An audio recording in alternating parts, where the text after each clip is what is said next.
Before we dive deep into Airtel's analysis, let's take a moment to explore how the telecommunications sector has transformed into its current structure, highlighting some major events from the past decade. In 2008, the Government of India allocated 122 2G licenses based on a first come first served principle using the old prices from 2001. In 2010, the first auctions for 3G and 4G spectrum were conducted through a highly competitive bidding process, yielding 677 billion rupees for the government from the 3G auction alone. Another pivotal event that shaped the industry was the 2010 Broadband Wireless Spectrum Auction. A startup, Infotel Broadband Services Private Limited, secured a nationwide broadband spectrum slot. Interestingly, just hours after the auction, the company was acquired by Reliance Industries Limited. In 2012, the Supreme Court cancelled all the 122 2G licenses previously issued by the government at prices from 2001 in response to a public interest litigation. Later that year, the Department of Telecommunication (DOT) conducted a follow-up auction to reallocate the spectrum. In 2014, the DOT auctioned 2G spectrum in the 900 MHz and 1800 MHz frequency bands. Vodafone and Bharti, already using the 900 MHz frequency, needed to renew their licenses before they expired in November 2014. Meanwhile, Reliance Jio, the sole company in a nationwide 4G license, entered the voice service market and secured 14 circles in the 1800 MHz frequency band. Even though not very significant, there was some spectrum auction in 2015 and 2016. In 2016, Jio shook up the telecommunication landscape with the launch of its 4G LTE services, providing both data and voice offerings. By introducing free data and voice services for many months, Jio sparked a data revolution across India, forever transforming how people connect and communicate.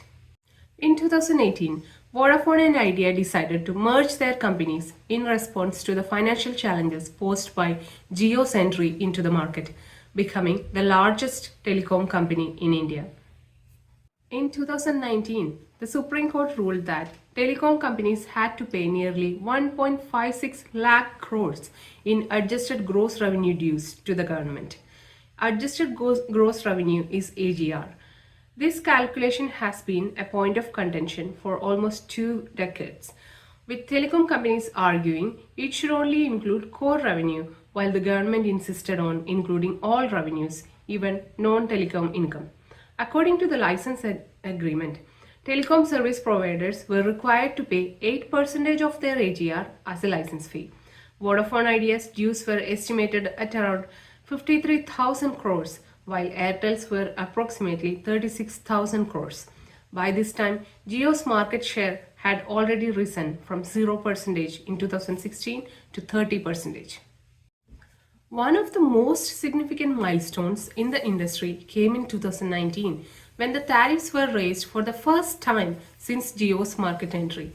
All 4 major players increased their tariffs simultaneously, making a pivotal moment.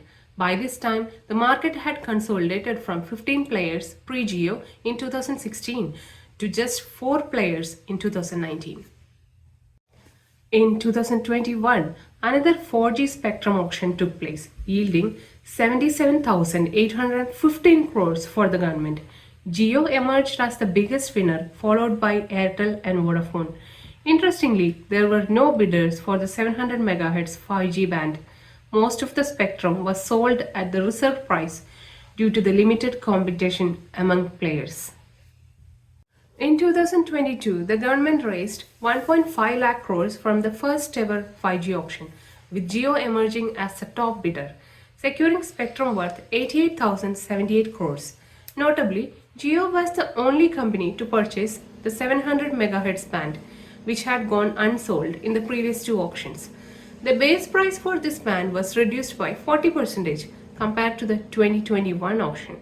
Adani was a surprise entrant with a modest spectrum purchase for its private network needs.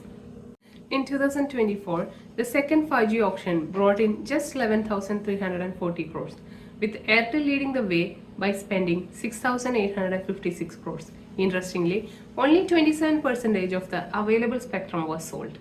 As you can see, The transition from 2G to 5G in India occurred within just over a decade, forcing telecom companies to make a substantial investments. Some of these technological advancements happened before companies could fully reap the economic benefits from the previous rollouts. With Jio's entry into the market, profit margins plummeted, making the industry less appealing to the investors. However, things have started to shift as the industry has consolidated from 14 to 15 players pre-Geo to just two major players today, effectively making it a duopoly.